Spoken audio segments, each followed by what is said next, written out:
so I will find a way. It took a minute, now it didn't happen right away. When it get hot in the kitchen, you decide to stay. That's how it winners made. Stick a fork in the hater on my dinner plate. I walk into the fire like it's just a bit of flame. I switch my style up, watch the money pile up. I'ma get rich or die trying.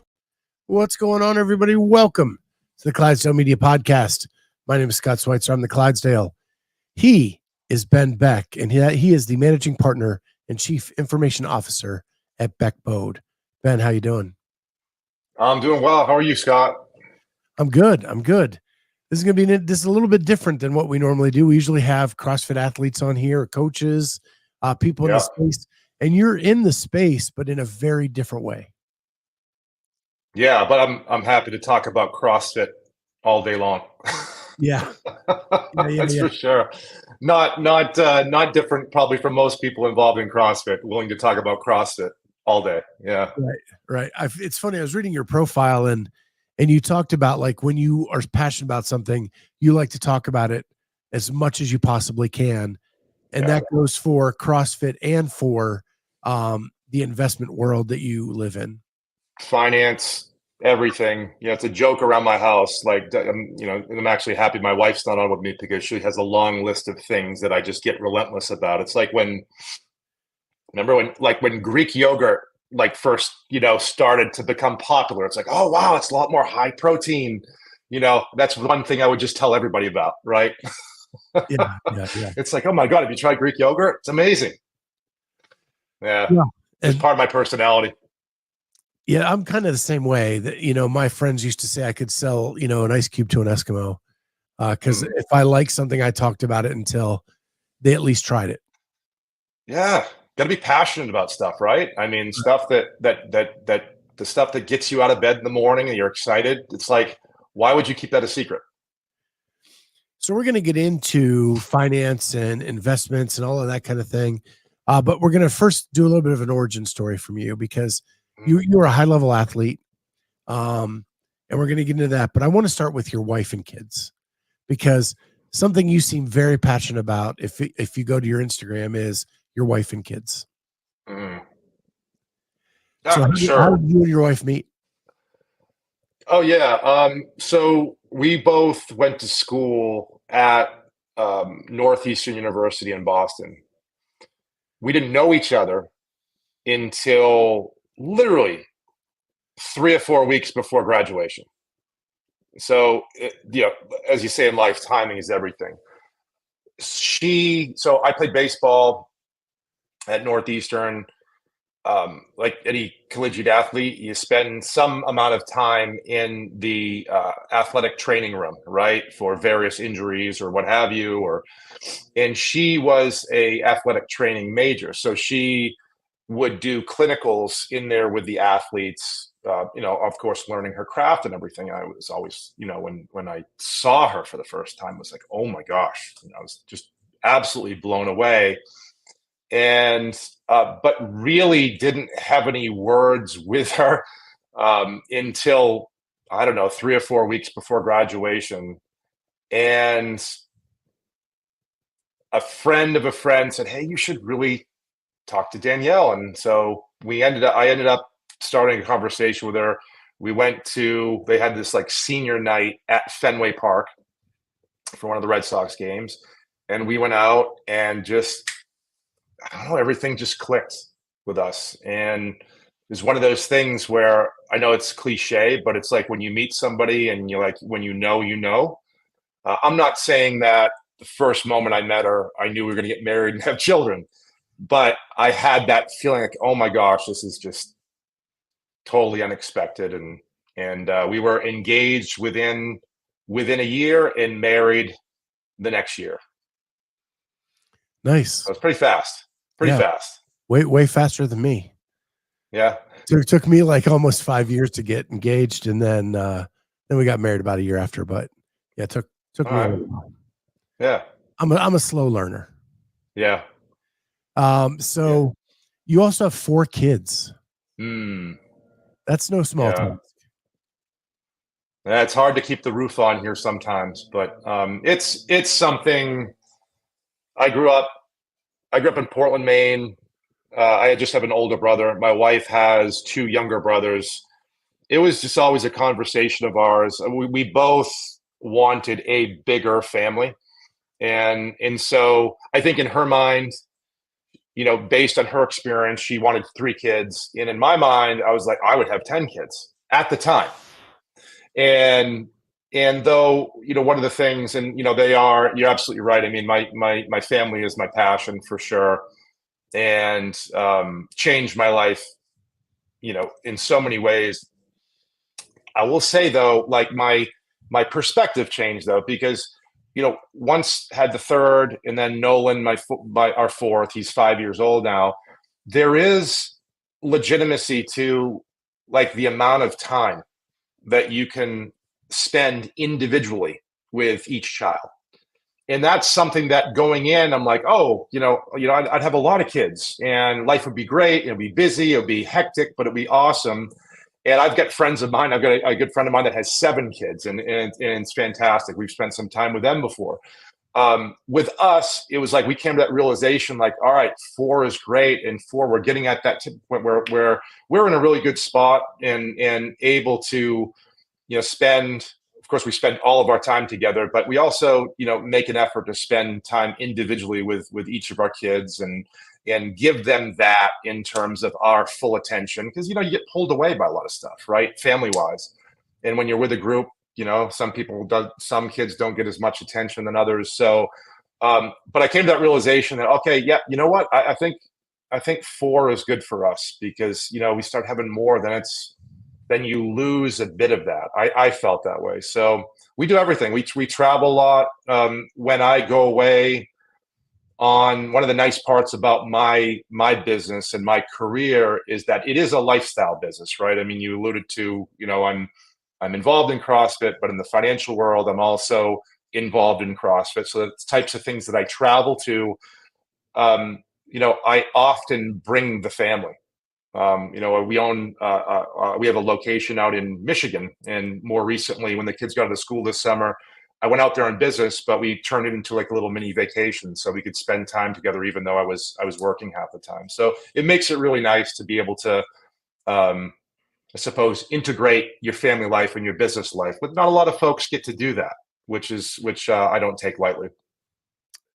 So, stalking around your Instagram a little bit, I noticed that there's an affinity for Dave Matthews. Indeed. And did you take your kids to a concert recently? I did. We were, so right before school started. So it was end of August last summer. We took the kids out to San Diego.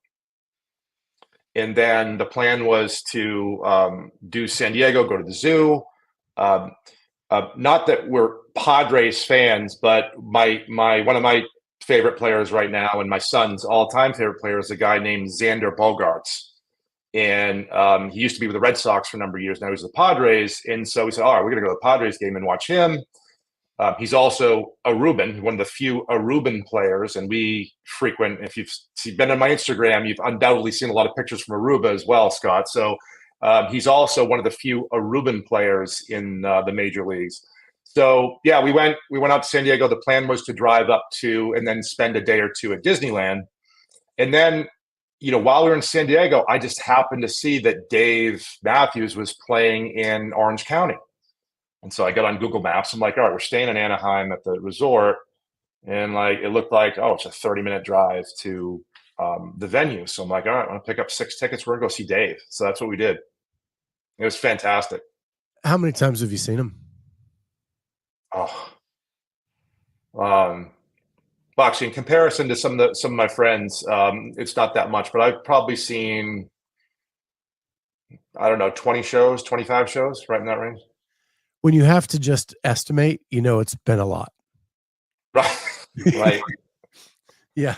And it's all, I don't know how old you are. I'm 45. I mean, Dave Matthews was right smack dab in like, I think, he came out really mainstream in like 91, 92. I graduated high school in 97. So it was like junior high school. And then college wise, anytime he would come play at the the TD Bank Garden in Boston, or at a local venue, we would go.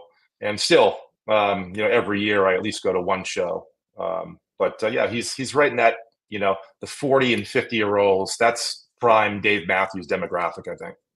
Yeah, I'm a big fan. I'm a little bit older than you, maybe by about 10 years. So my band like that is U2. Sure. So I go see them when I can. But yeah, I love Dave Matthews. My one big regret, and I used to go to a ton of concerts, is I've not seen Dave. I actually had tickets to see him, and it was a vacation that went totally awry. We had to change locations. And I would had to have driven all the way back to the initial location to see him, and I just scrapped it. And I should have just done it. Yeah. Well, I mean, they're still touring like crazy, and hopefully not letting up anytime soon. It's incredible. There's the Dave Matthews Band shows that obviously folks know about, and then there's him. He doesn't do very many of them, but it's him and his lead guitarist Tim Reynolds. Yep. And they do some Dave and Tim shows. Yeah, some acoustic shows that I wouldn't say I necessarily prefer those, but those are such great, intimate experiences, to the extent that I've been to 4 of those. And one of them, I almost went by myself. So they released it like 3 or 4 weeks before. And I said, all right, I'm going to, Danielle, my wife, like, we'll go. And, but she's kind of fed up with, she's seen so many Dave Matthews shows. She's like, all right, it's time to like diversify you're the folks that you go with. I don't necessarily need to go to all of them now. So I couldn't find anybody to go with me. It was in Rochester, New York.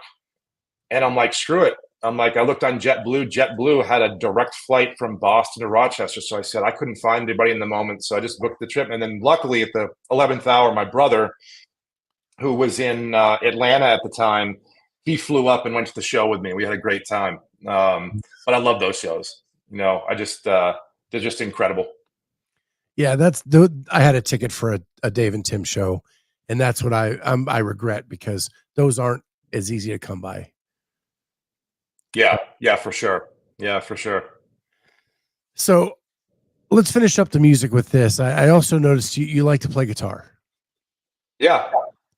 Is that a decompression mechanism, or just something you've always done? Or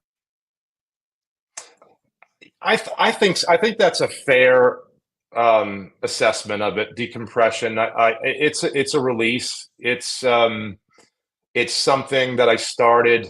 So my uncle is a classically trained. He's an unbelievable studio level. He's older now, but he's a studio level guitarist. Not the studio level guitarist. For those that don't know a lot about music, I mean, they are such incredible musicians. They're not necessarily the musicians that go on the road with various bands. They're the ones that lay down the tracks in the studio, that they're just incredibly talented. He's that level. And so I used to see him when I was younger play, and I was just enthralled with it. So I picked up the guitar young, but never really committed to it. And then really it was Dave Matthews, really, where his style just hit me as being so unique when I was younger, that I started picking it up. And it's around the time the internet was coming more mainstream, so you could go online and you could actually see the printed out guitar tabs. So and then years later YouTube came along, right? And so you could watch other folks playing, and so that kind of spurred my involvement with the guitar. And you flash forward to now, or just having kids, it is a huge escape, release. It's very common, when I put my 5-year-old in the bathtub, I've got, I give him a bath, and I've got 15 or 20 minutes while he's in the bathtub to sit in the bathroom and play the guitar while he's in the bath. Or it's very common when I used to put the kids down to sleep at night, just to sit in their bed and strum the guitar. And I think they like that too. And so, yeah, that's what it is for me. I just love to play, and music is for sure a release.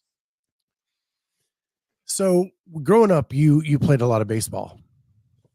Yes. Was that your only sport or just your main sport?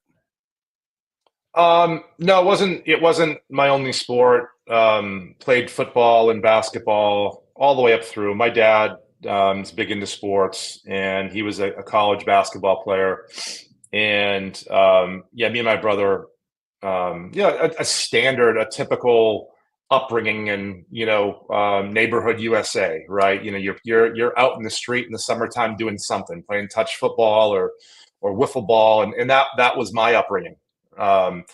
We didn't we didn't grow up really with a lot of money at all. My folks were both school teachers, and I think they struggled along the way. Sir, I know they struggled along the way, but I didn't feel it. My brother didn't feel it. We were, when you think of wealth, the industry that I'm in, I think of wealth a little bit differently than most people. And when I think about my upbringing, even though the money wasn't there, I had an incredibly wealthy upbringing because I had a really supportive and caring family, a mom and dad that was together, an older brother, coaches, great teachers along the way. I never really wanted for much, and then sports was always there for me too. So it was always throwing the football. I do that with my son almost every day of the week. My 11-year-old son, we're always tossing the baseball or the football around. So baseball certainly was big growing up, football and basketball, and just so happened that ironically, baseball was probably my weakest sport, yet I went the farthest in it. I can't really figure that out, but that's just how it happened. So it's funny you say that. I was a 4-sport athlete myself, and baseball was my love. Baseball and football were pretty close, and that neither one of those are the things I went further in. But I mean, I practiced baseball every single day.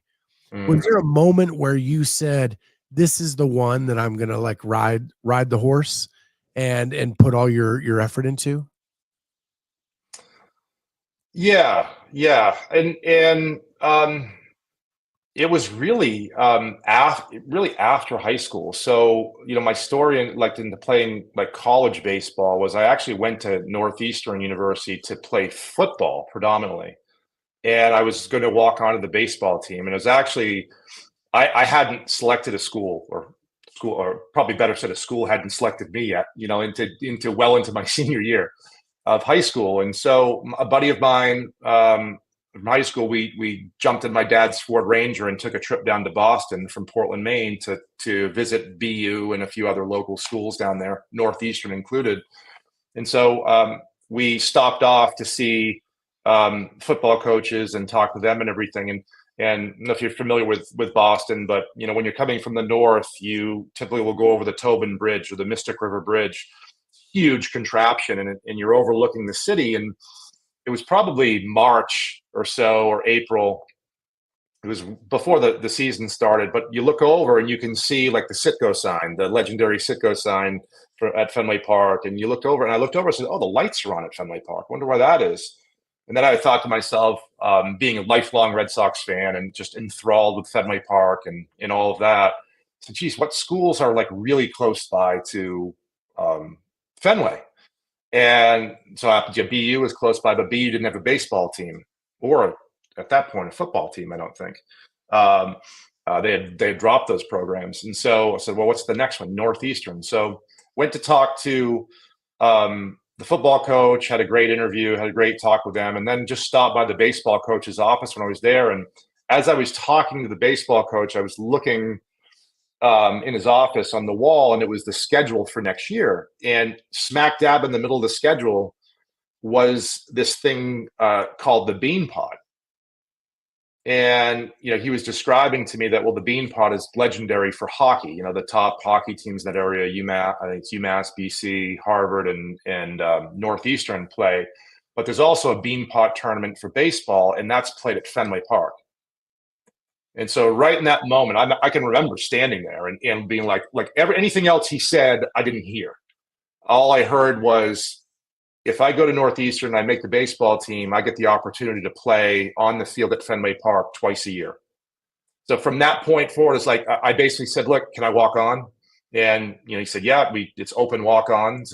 And so I went to school there the next year, and in the fall walked on and made the team, and that was that. And it was really around that time where I really, it was that switch for me. I mean, the summer in my senior year, I was of high school after graduating. My typical days was I was working on the back of a garbage truck, of all things. And, we'd work from like 7 in the morning until like 2.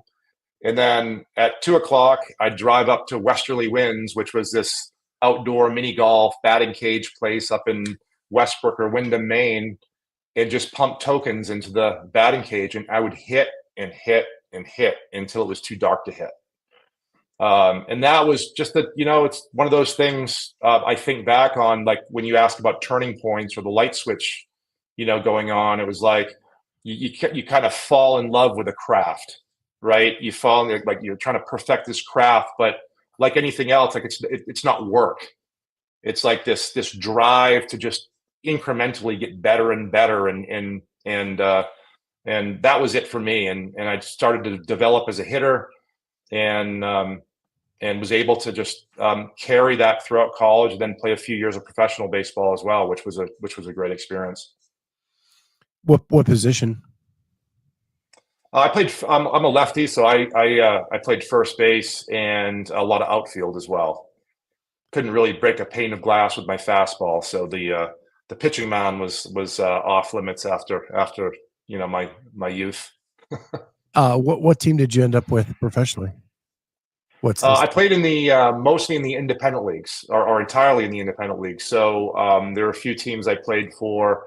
The Brockton Rocks was a local team that came on. They're not any longer. I think they're a college summer team now. And then a few other teams, the Atlantic City Surf in Atlantic City, New Jersey. And then there's another team in the league called the Northeast Aces that were based out of Elmira, New York, that I played for too. Yeah, I absolutely love baseball, and that's so cool you got to do that. I was a pitcher in high school. Got a look from the St. Louis Cardinals, then got a tear in my rotator cuff, and that ended all that. Oh. But it was fun while it lasted, right? Yeah. And did you grow up in? Are you in Ohio, or where did you grow up? I actually grew up a Pittsburgh Pirates fan. Oh, okay. Yeah. I grew up just north of Pittsburgh.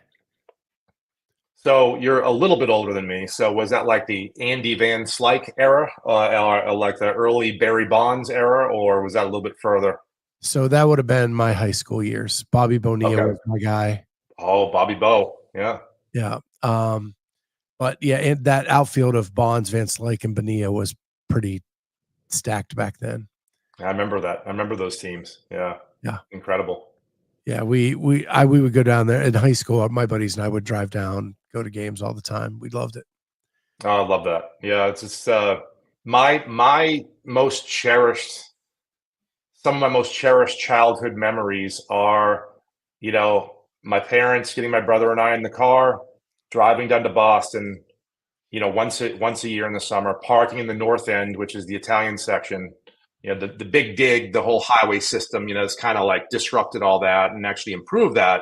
But there used to be just the big Green Bridge Expressway that we used to weave through the city. And so we would park underneath that highway. And on one side near the water is the North End. So we'd eat in the North End, the Italian section. And then we'd walk across the city all the way to Fenway Park and go to a game. And my memories, just as a youngster, of there's a part right before you get to the stadium where you're walking down Commonwealth Ave. You take a left and it goes up and over the turnpike, and once you're up and over the other side, you basically run into Lansdowne Street, which is the Green Monster. And back then it was like the netting above the Green Monster. And it's like, I mean, for me, and probably you have a similar story of growing up, but for me, that was my Graceland, or my, it was a religious experience, right? Every time that we would go, because it just, Fenway is to this day such a mythical place.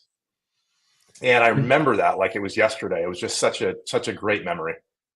I wish we had. I mean, my dad took me all the time, and those were the Willie Stargell years, the Dave Parker, Okay. like way back in the day. And Mhm.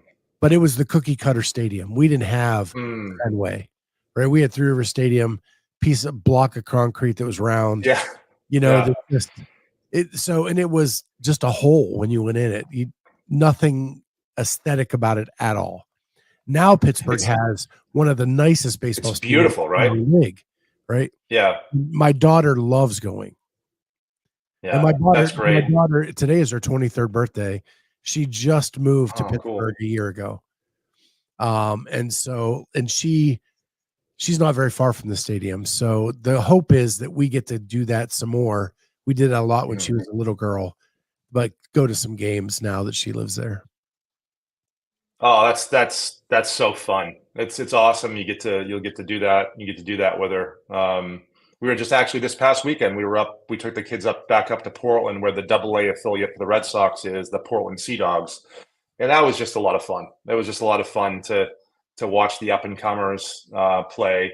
But I hear you when you talk about like the old school ballparks. I mean, what you described, Pittsburgh. I mean, that was outside of a small handful of parks. That was the description of a lot of parks. I mean, remember the Astrodome and Toronto and Philadelphia. I mean, they weren't ballparks with a lot of personality, right? No. And I think it was, I don't know if you agree, but I think it was like when Camden Yards was built, that kind of ushered in the new era of ballparks, right? And now how old is Camden Yards now? Probably like 20, I don't know, 20, 25 years 30. old or 30. But I remember, and I've been to Camden Yards a handful of times, and I still believe that it's one of the nicest ballparks ever. It's just, I don't know if you've been there before, but it's just a wonderful place to watch a game. I mean, it's the only ballpark I've been to I can get lobster on my hot dog. Oh, there you go. Yeah, absolutely. Right in the ocean. Yeah.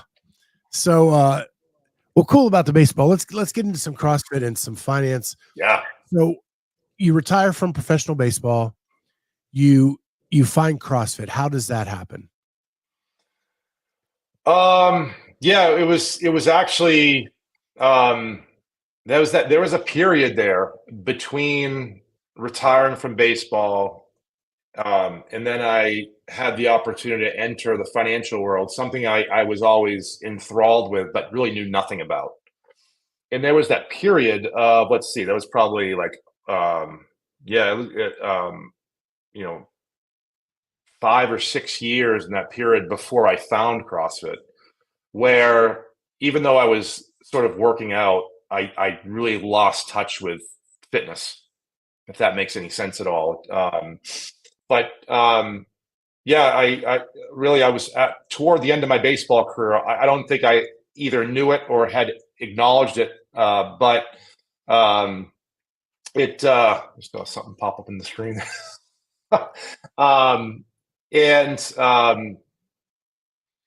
My wife, actually, one of her clients, she was a physical therapist at the time. He mentioned to her, he says, "Oh, I understand your husband's a ball player, and he was a high up at a large Wall Street firm." He said, "Well, look, if he's ever interested in talking, if he's thinking about the next part of his career, we hire folks that more often than not tend to come from athletic backgrounds to become financial advisors, because a big part of being a financial advisor, at least at that time, at the bigger Wall Street firms, it was a very entrepreneurial culture. So it wasn't so much about, so much about managing money, as that do you have the mentality to start a business within the walls of a major institution.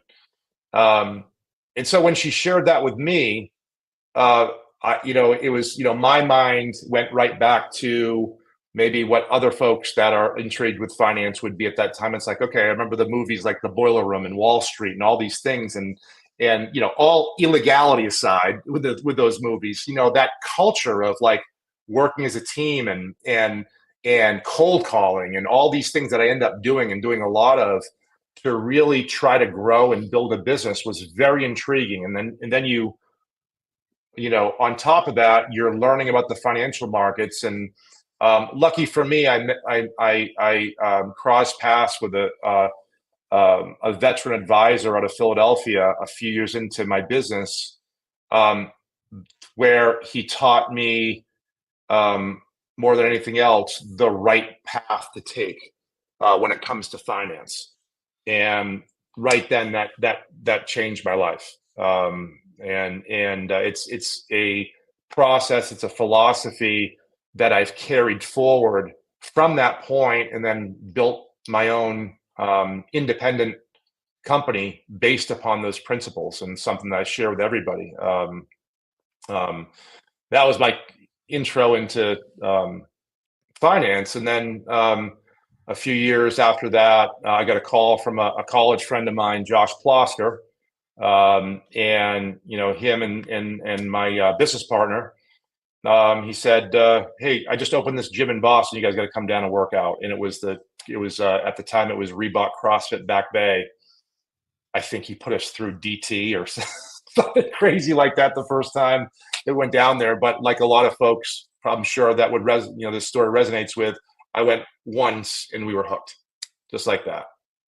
And that set me off on my CrossFit journey. That was probably 2011, 2012, right in that time frame.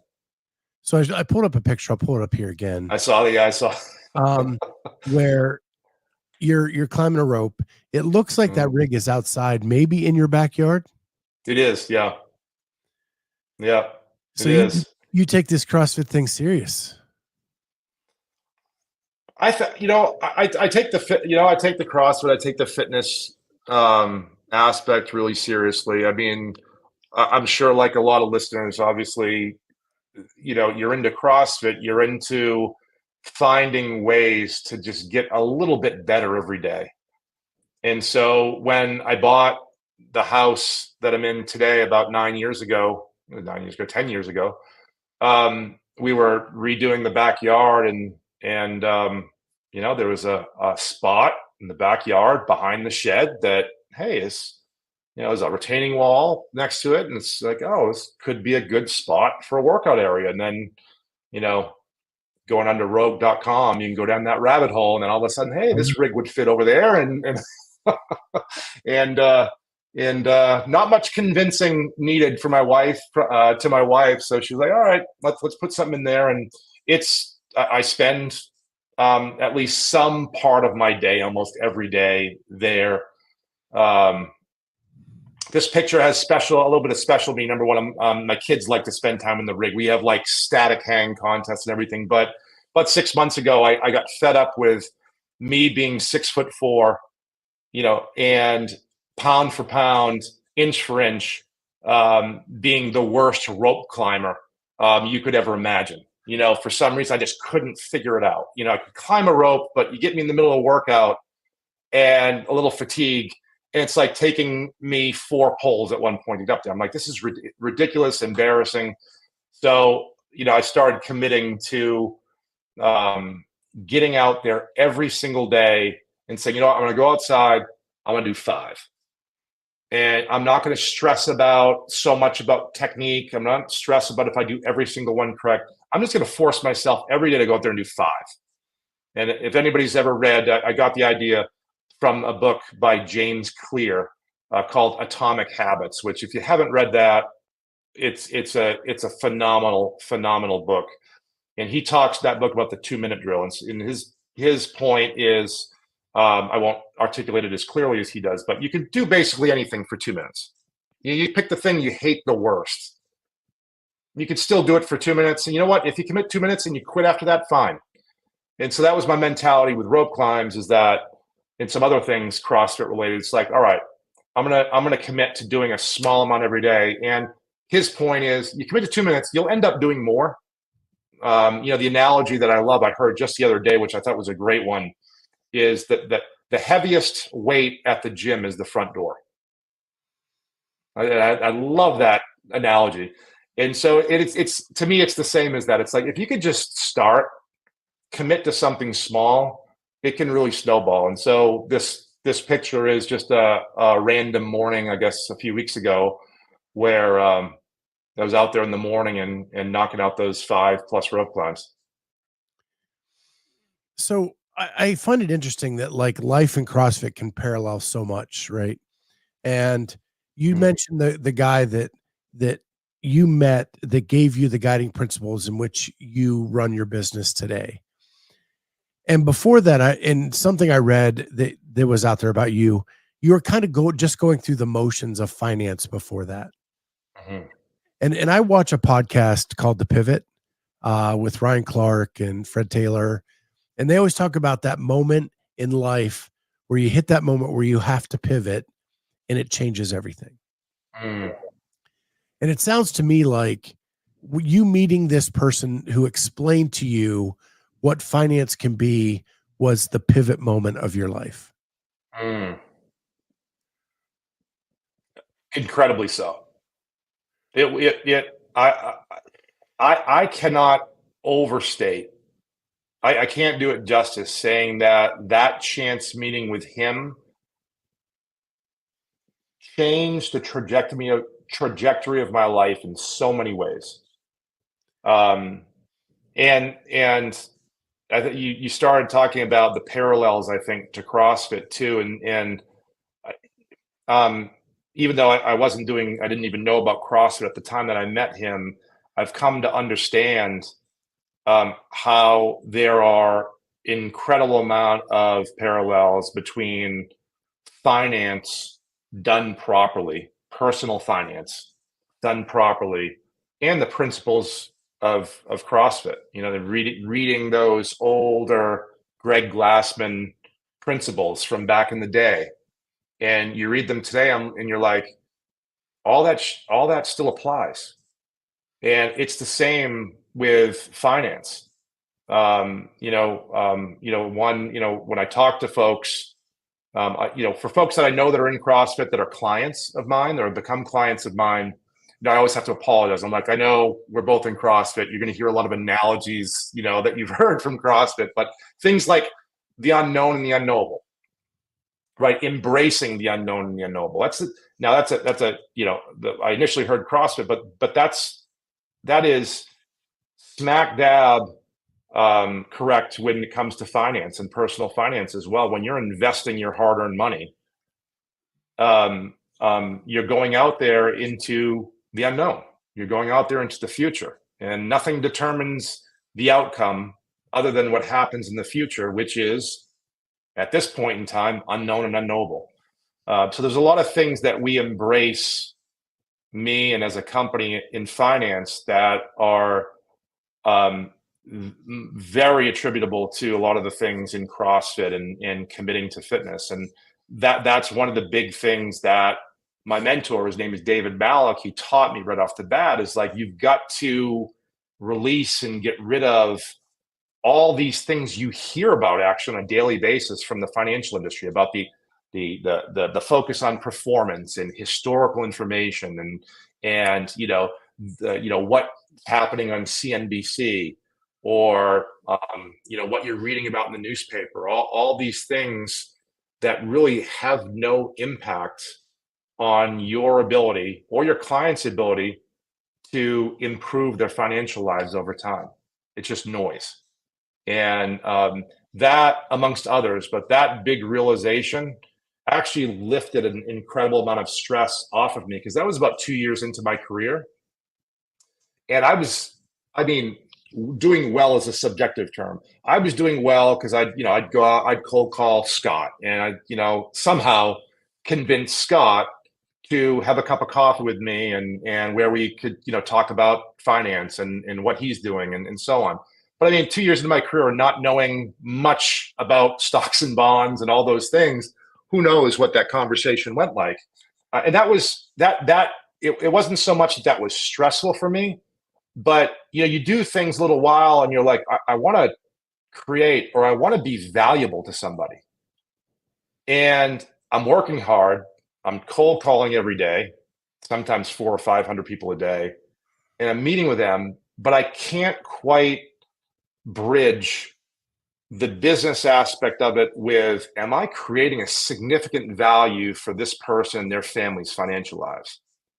And that got to the point for me where I was about 2 years into my career and, doing well, getting clients to come aboard, but internally feeling like, what the hell am I doing other than bringing them back to, the firm that I was working with, and we're investing in them in something that I really had very little idea how beneficial it was for them or not. And that chance meeting with David Malik and his principles and what I learned about how to properly invest money and how to guide people through the obstacles of their financial lives, that was just life-changing for me. And that was a point where the trajectory of my career really, really took off. And I'm incredibly thankful for that experience. And he's a good friend of mine now to this day. So we met through mutual friends that are in the CrossFit space. And I know that you have clients in the CrossFit space. Mm-hmm. I say salaries, income for a CrossFit athlete is not a static number, right? Depending on what competition they win or what sponsor they have this month or whatever, it's going to change. How hard is it to look at finances on the long term when that's totally unknown and unknowable? You don't even know what income is going to be. Yeah. On one hand, in the moment, it can be like any athlete. Let's see if we're talking about athletes. Any athlete, I guess said differently, you don't know when or if that next paycheck is going to come, right? Whether it's a sponsor or whether you win an event or whether you're a Major League Baseball player and this just happens to be, the last season you play. There's a few things that are unique about CrossFit athletes I found, which I think why we work so well together with CrossFit athletes and folks that are connected to CrossFit. But one of the things that is unique about them is the fact that they are by their nature tremendously disciplined, not folks that necessarily go out there and are living lifestyles at all above their means, whatever those means are at this particular point. And by and large, I have not, and we manage money and do provide advice for a number of athletes and people connected. I've never come across an athlete in the CrossFit space, at least, that wasn't tremendously coachable when it came to finance, which is really unique. In my experience, at least, considering all the different people we actually work with as a company, from entrepreneurs, corporate executives, business owners, families, and it is pretty incredible. So with someone that let's call their income is lumpy, I suppose, you don't there's not a lot of predictability to it. Really, the idea is trying to carve out with them from a planning perspective. Okay, we're making money now. Where do we want to get to in terms of taking advantage as best we can these years, however many years we have of accumulating capital, so that by the time you're, in some cases, just 40 or 45 years old, the combination of the money that you're able to save and the accumulation, the compounding that's created by investing it in the right spots, works out to be a figure at that point in time, 40, 45, 50 years old, where you have accumulated enough money to provide yourself enough income, at least a certain amount of income, for the rest of your life. And so it really begins with, all right, well, what does it cost to run your household?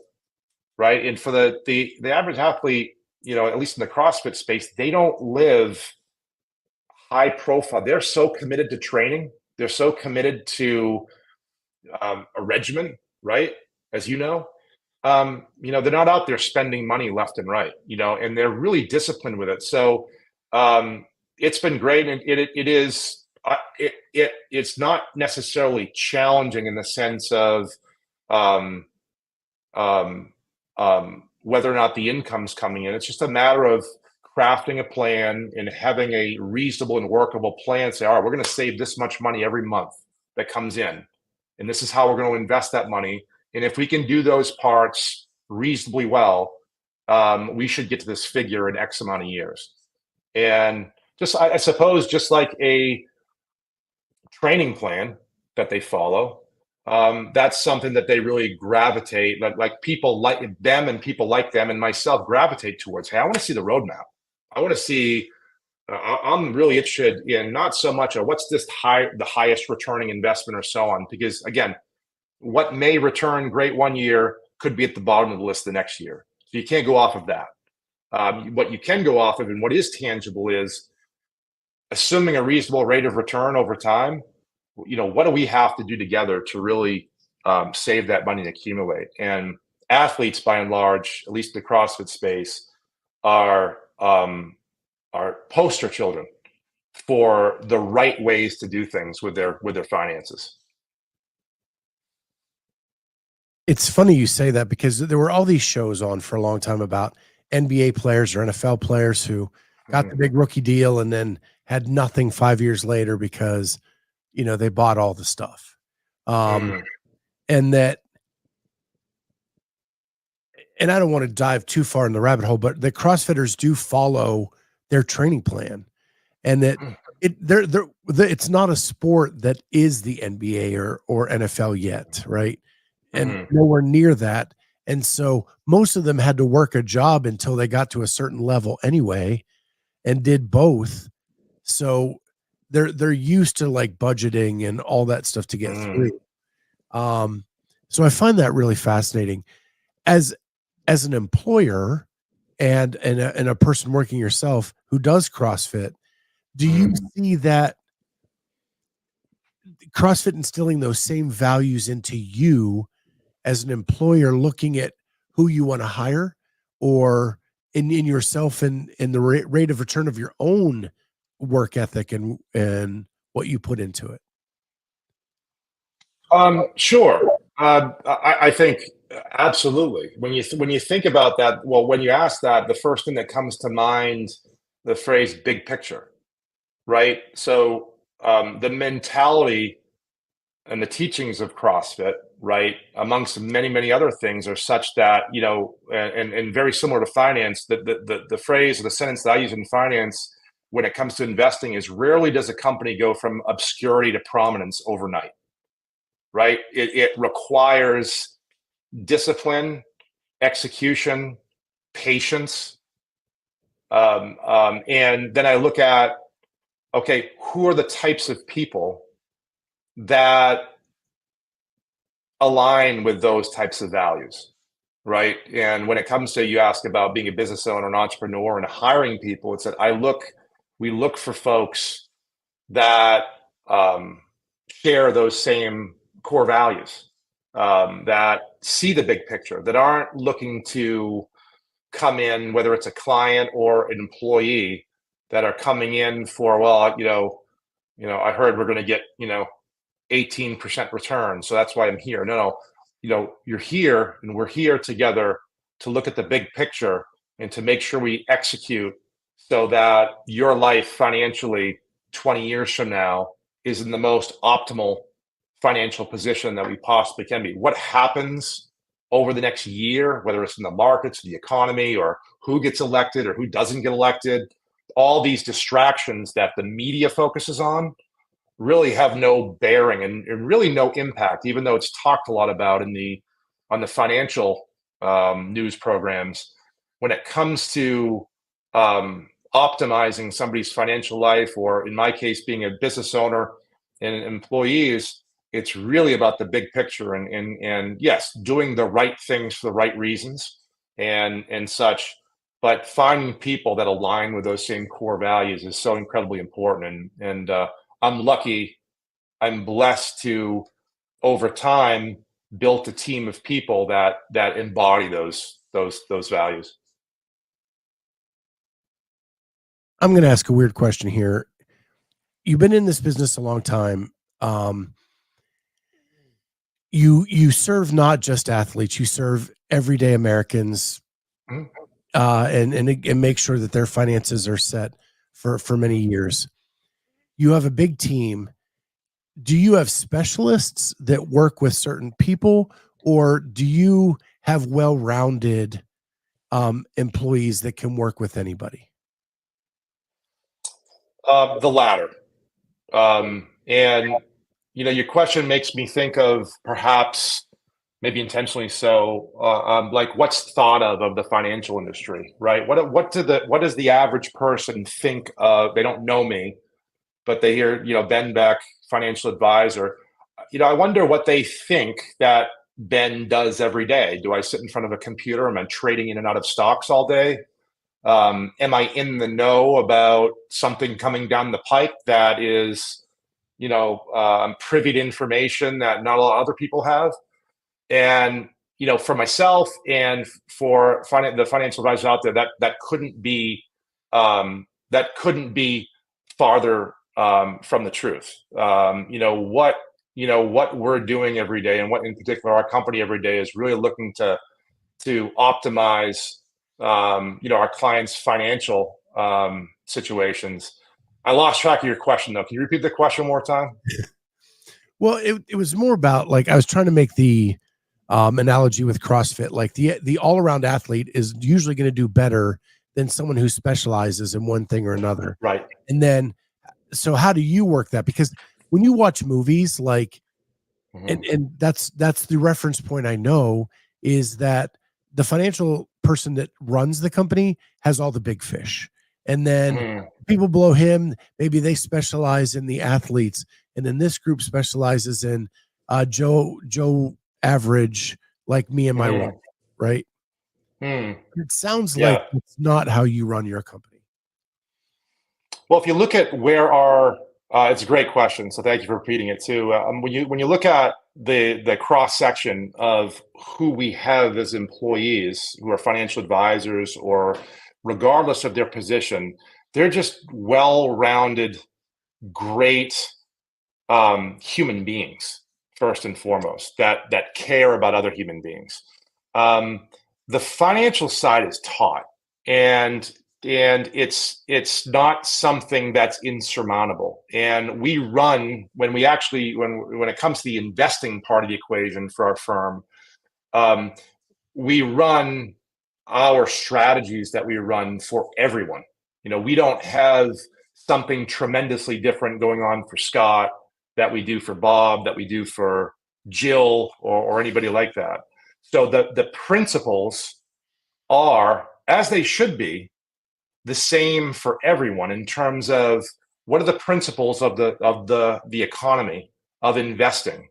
The principles of successful investing aren't different for me than they are for you, or anybody else for that matter. Now, everybody's financial situation and circumstances are a little bit different. But the role of the financial advisor is not investment specialist. It's human being. And ultimately, what our client how our clients are going to perform, or how they're going to do over the next 20 or 30 years, has a lot less to do with the particular investment strategy. And it has a lot more to do with ultimately their behavior and how they operate, over good times and bad times, and whether they're able to execute. That's the role of us as the front end, to be human beings, to understand, hey, saving money now, but hey, there's going to be things that are going to happen in life that, whether they're personally related or they're market or economy related, where they going to be prone to make a decision that probably not be in their best interest from a financial perspective. Our role as financial advisors is not to stand up here and say, you shouldn't do that. Is to empathize with folks, and to use our experience to understand and to continually guide them on that path of, life obviously is not a straight line for everybody up. We go through our ups and downs. That's the role of my team, at least, is human beings first, to really understand what a client and their family is really trying to achieve, and know that there are going to be multiple occasions along that 20 or 30 year plus period where they're going to have an opportunity to veer off course. And it's us continually communicating and building the relationship and trust over time, so that when we do say, hey, look, let's reconnect, let's reassess what we put together as a plan, and make sure we continue to move forward on the path that we set. That doesn't take an investment specialist. That takes an employee, an advisor that really knows how to connect with other human beings. And that's ultimately how we've built our firm, not with investment specialists, but with folks that certainly understand finance and understand planning and understand the principles of successful investing. But much, much more important than that is understanding how human beings react under stress, and to know that that's going to happen, and to make sure that we do our duty and guide them back to the right path. So we're coming up on the hour. I want, in the last question for you, and then we'll tell people how they can get in touch with you, is if you had to give people one piece of advice about financial planning, what would that one piece of advice be? Just one. Yeah. And maybe the answer is there isn't one piece. Yeah.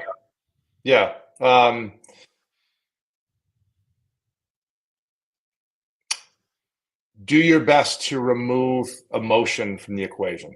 And the best thing that you can do to help yourself do that, or with the assistance of a financial advisor like us or somebody else, is write out the plan with someone's help. Write out not returns or necessarily the amount of money that you feel is going to achieve what you need to achieve, but understand first and foremost what you're actually trying to achieve. So, like, compared to a CrossFit training plan, it's like, okay, I want to be a CrossFit Games athlete. I want to go to the CrossFit Games. Okay, well, what are the things? What's the plan that you have to put in place that will help you actually do that? And then to understand what are the things that are going to cause me potentially to veer off course, injuries, plateaus. And what happens through the plateau? Jesus, the training program that I'm on is, wait, I'm starting to second guess this. Maybe I should switch to something else.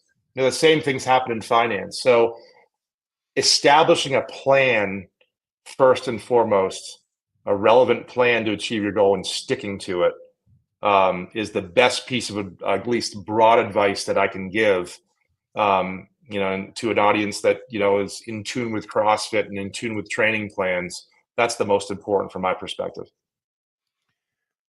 I know I said that was the last question, but we actually have one for the chat. Jody Nice. Lynn, my husband says, put all your money in Nvidia. I'm so tired of hearing that. I told him he can't put all his eggs in one basket. Any comments to that? What a great story that Nvidia has been. And my response to that is it's kind of ironic that Nvidia has certainly been in the news and certainly had meteoric growth. There are a lot of companies that not every day are experiencing the exact same type of growth that Nvidia has. But there are plenty of companies out there that experience like significant growth that can and do have a significant impact, or can have a significant impact on your financial life as an investor. But the rub here, or the trick here is, well, to Jody's question, is that, well, how do you do that without putting yourself at undue risk for your future finances? And certainly, even though it's an age-old saying, don't put all your eggs in one basket, it's absolutely true. And that's one thing that you want to be really, really careful of. And a lot of people fall victim of is they fall for fads or they react to negative news in the wrong way. You know, hate to sound like cliche, but yes, it is appropriate and necessary for most investors to be well diversified. Not all your eggs in one basket. But there's also a risk of being over diversified, which is what we talk to a lot of clients about. You know, when you look inside your 401k and you're picking 7 different mutual funds, or you're in a model portfolio, that can work to your disadvantage too over long periods of time. Nvidia has been an exciting run.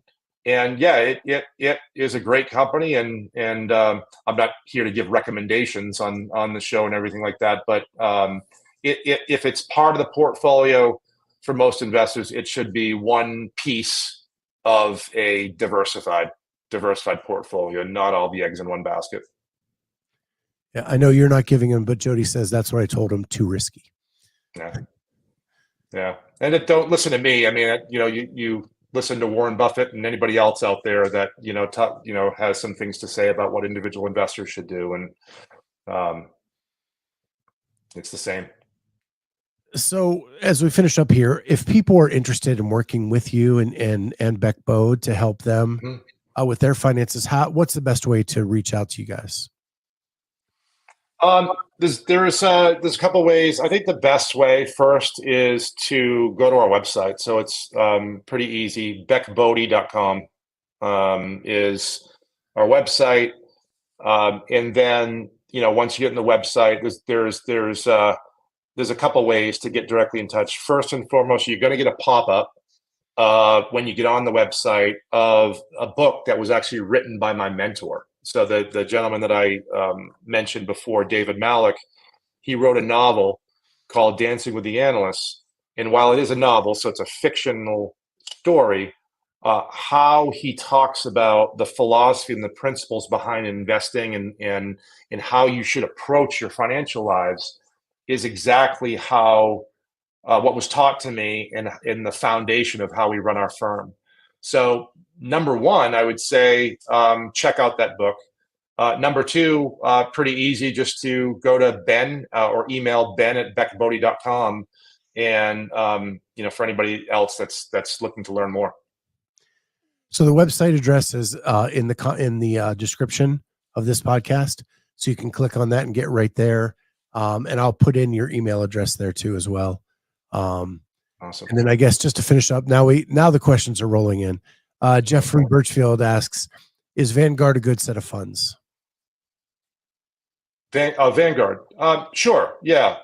Again, I'll always preface things by saying it's not necessarily about the investment so much. It is about what are you shooting for? And then, so what are you shooting for? What is, when you're talking about $1 of your money or dollars of your money, your capital that you worked hard, what exactly is that money for? Building a plan first to say, what do I need to do to get there? And then the next question comes, how do I fund that plan? And that's where that question is answered. Is it, all right, do I go to Vanguard? Do I go to Fidelity? Do I go to a firm like mine? What do you do then? But by and large, Vanguard is like other big firms out there. They definitely have plenty of resources in order to achieve whatever it is that a particular investor would want to achieve.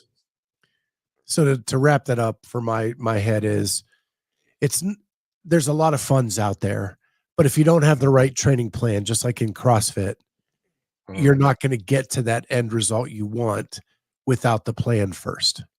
Yeah, you may not, right? Because without the plan, one thing I can guarantee, right? It's funny you use the word guarantee when it comes to financial world. One thing that I guarantee is what we think today, we're going to think differently tomorrow, right? The economy, the world is in a constant state of change. So whether it's Nvidia, whether it's Vanguard, whether it's whoever it is, there are going to be things that happen in the future that could cause us to pivot our previous way of thinking, right? And so without a plan, a sound, I'm not talking about a book this thick, but a sound written set of principles that are going to guide how you're going to operate as an investor into the future. Without something like that, and you comparing it to the, like as you said, Scott, without the CrossFit training plan, you're just showing up at the gym every day. Yeah, I want to make the CrossFit Games. I'm just doing random stuff every day. Oh, I hurt my arm, or oh, I don't seem to be increasing my squat PR, so I'm gonna do something different. You're kind of out there, just kind of swimming in the middle of the ocean with no real direction. The plan itself is the magic. That's where it is. As boring as that sounds, establishing the plan first, and then you put yourself in front of, as a funding mechanism, the Nvidias and the other types of companies that in the future, there are companies that are going to change the way the world works and ultimately do unbelievable things in the markets that we've never even heard of before, that are going to pop up a year from now, or 5 years from now, or 10 years from now. The Amazons of yesterday, or they're going to become the Amazons and the Nvidias of today. And so understanding that and understanding, hey, how do I put myself in front of that as efficiently as possible? I kind of have to know where I'm going first. So establishing the plan and then funding it with the relevant types of investments that can reasonably get me there. That's the boring magic that we do.